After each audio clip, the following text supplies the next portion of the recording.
ሰላም እንዴናችሁ ተመልካቾቻችን ማለፊያ ተጀምሯል። በዛሬው የማለፊያ መሰናዷችን በስነ ምግብ ጉዳይ ላይ ትኩረታችንን እናደርጋለን። በተለይም አሁን ያለንበት ወር በኦርቶዶክስ እምነት ተከታዮችና በእስልምና እምነት ተከታዮች ዘንድ የጾም ወቅት ላይ ነው የምንገኘውና በዚህ ወቅት ላይ ምን አይነት የአመጋገብ ስርዓት ሊኖረን ይገባል፣ ምን አይነት ምግቦችንስ መመገብ ይገባናል በሚል ዙሪያ አንድ እንግዳ እዚህ ስቱዲዮ ጋብዘናል። ከሱ ጋር ቆይታ የምናደርግ ነው የሚሆነው። እናንተም በያላችሁበት አብሮነታችሁን ከኛ ጋር አድርጉ።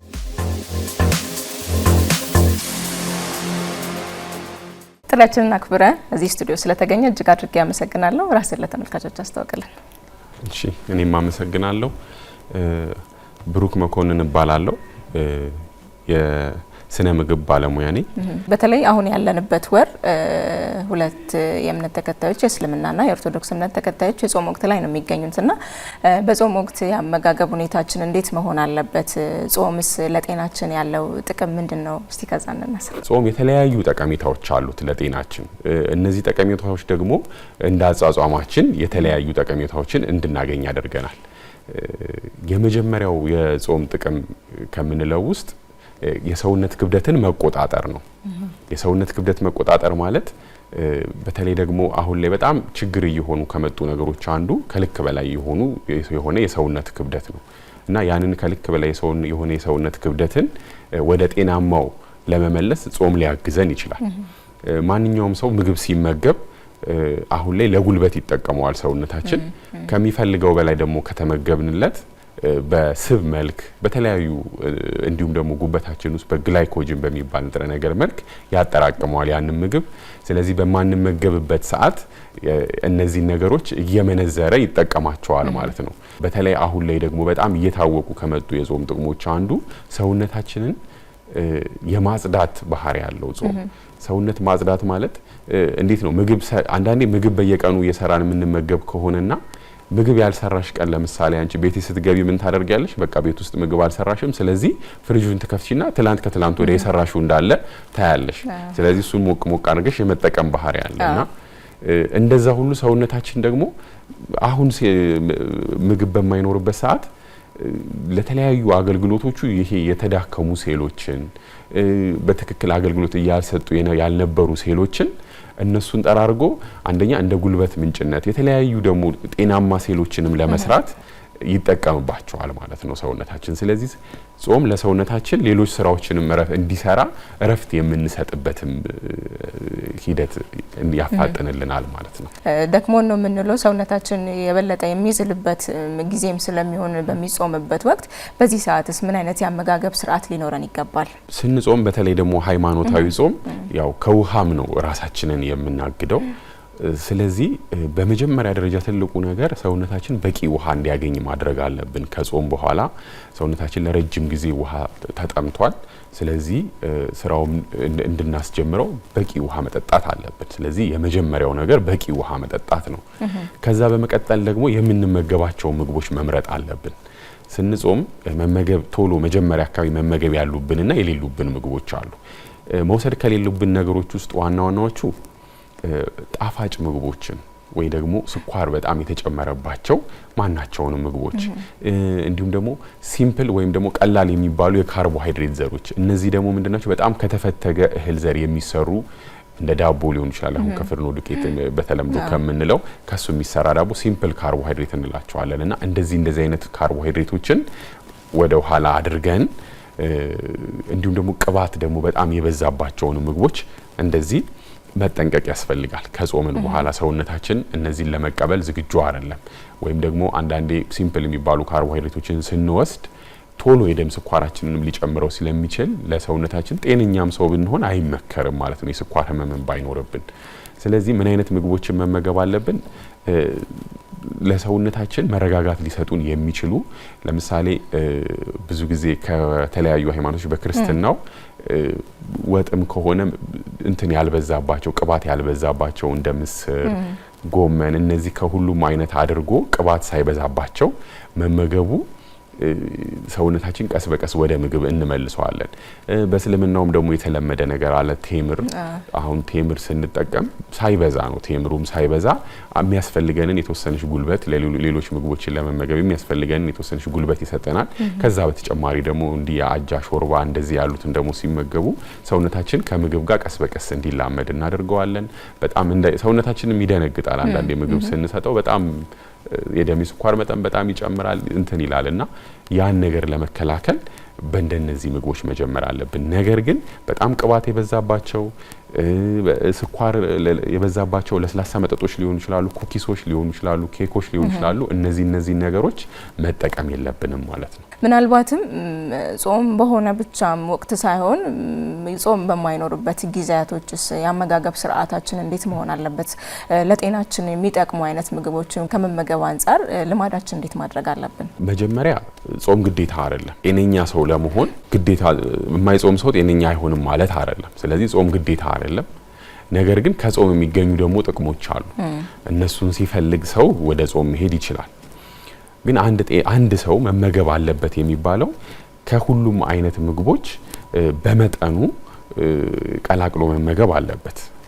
ያ ማለት ኃይልና ጉልበት የሚሰጡ ምግቦች አሉ ወይም ካርቦሃይድሬት የምንላቸው በተለይ በሀገራችን ከእንጀራ ልናገኛቸው የምንችል ከሩዝ የምናገኛቸው እነዚህ በጣም እንዲሁም ደግሞ ካልተፈተጉ የተፈተገ ሲሆን ለጤናችን አይመከርም። በተለይ ነጭ ዳቦ እንደዚህ ብዙ ለጤናችን አይመከርም። ስለዚህ ካልተፈተጉ የእህል ዘሮች የሚገኙ ኃይልና ሰጪ ምግቦችን ማካተት አለብን ምግባችን ውስጥ። ከዛ በተጨማሪ ደግሞ ፕሮቲን ያላቸው ምግቦችም ሰውነታችን ራሱን ለመገንባት የሚገለገልበት ስለሆነ ፕሮቲን ያላቸው ምግቦችን ማግኘት አለብን። በጾም ወቅት ከሆነ ፕሮቲንን ብዙ ጊዜ እንደ ምስር፣ ባቄላ፣ ቦለቄ፣ ለውዝ፣ ሌሎች የቅባት እህሎች ከነሱ ማግኘት እንችላለን።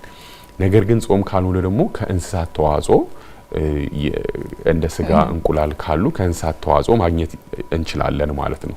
ስለዚህ እነዚህን እናደርጋለን። ከዛ በተጨማሪ ደግሞ አትክልትና ፍራፍሬ ደግሞ ያስፈልገናል።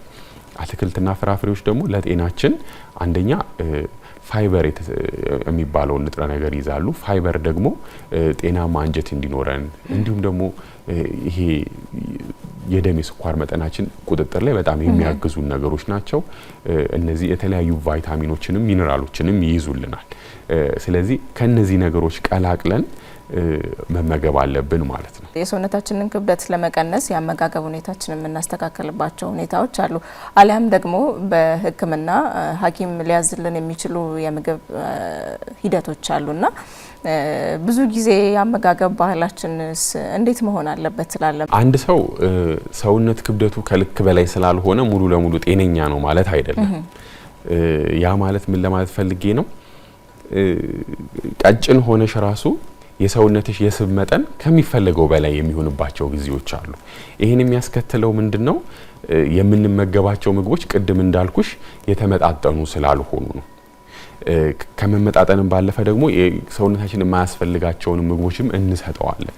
ስለዚህ አንደኛ ሰው የሰውነት ክብደቱ ከልክ በላይ ከሆነ ወይም ደግሞ የተለያዩ እንደ ስኳር እንደዚህ ህመሞች ካሉበት የጉበት ስብ እነዚህ ህመሞች ካሉበት እና በምግብ ራሱን ማስተካከል ከፈለገ ቅድም ካልኩሽ የምግብ ዘሮች እያመጣጠነ መመገብ አለበት።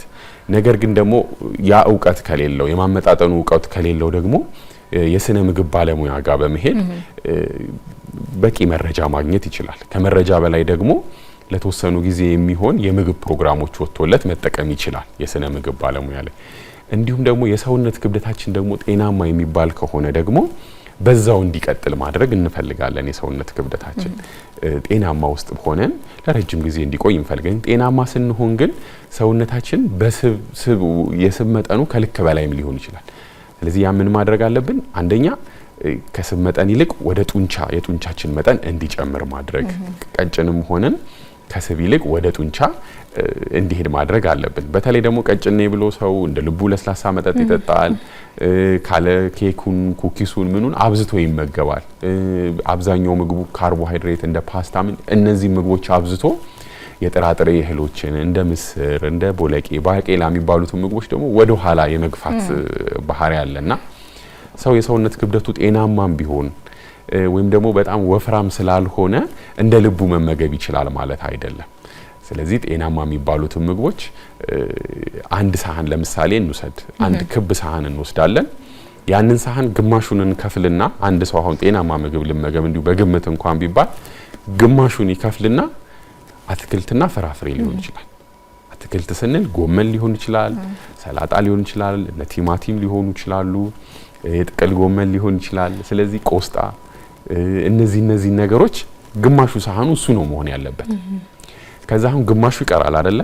ከግማሹ ላይ ደግሞ ሩቧን እንወስድና የግማሿን ግማሽ እንወስድና ፕሮቲን ያላቸው ምግቦች ማድረግ አለብን። ፕሮቲን ያላቸው ምግቦች የምንላቸው ቅድም እንዳልኩሽ ከእንስሳት ተዋጽኦ የሚገኙ ስጋ ሊሆኑ ይችላሉ። የአሳ ስጋ፣ የዶሮ ስጋ፣ የፍየል እያለ እነዚህ ስጋዎች ሊሆኑ ይችላሉ። እንቁላል ሊሆን ይችላል፣ አይብ ሊሆን ይችላል። ስለዚህ ያኛው ክፍል በፕሮቲን የበለጸጉ ምግቦች ነው መሆን ያለበት ማለት ነው። ከዛ ይሄ ለአጠቃላይ አብዛኛው ሰው እንደው በግምት እንኳን ልመገብ ካለ ነው እንጂ ለሁሉም ሰው መጠን አለው። ከዛ የቀረችዋ ደግሞ ካርቦሃይድሬት የምንለው አለ።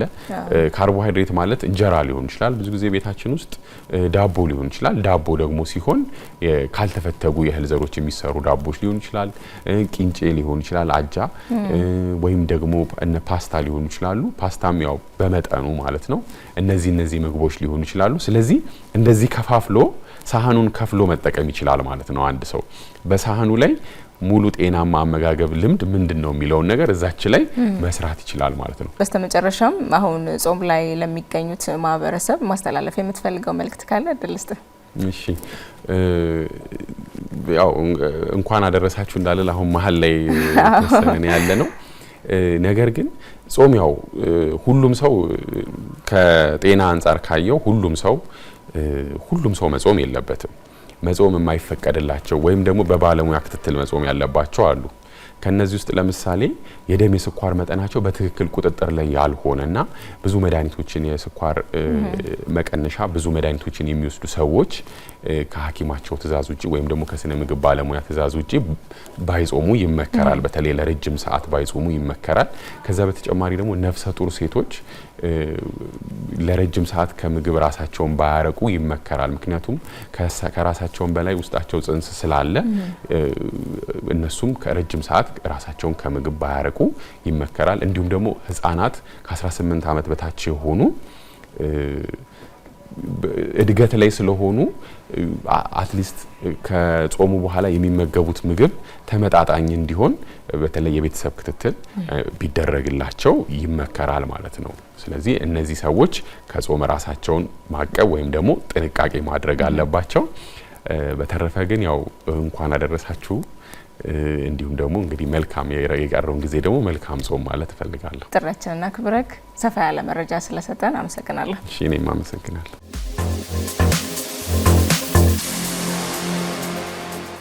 ተመልካቾቻችን በማለፊያ መሰናዷችን በጾም ወቅት ላይ ስለምንመገባቸው የምግብ አይነቶች ጾም በማይኖርባቸው ጊዜያቶች ምን አይነት ምግቦችን መመገብ አለብን ብለን ከስነ ምግብ ባለሙያ ከሆነው ከአቶ ብሩክ ጋር ቆይታ እናደረግን። የነበረን ቆይታ ይሄንን ይመስል ነበር።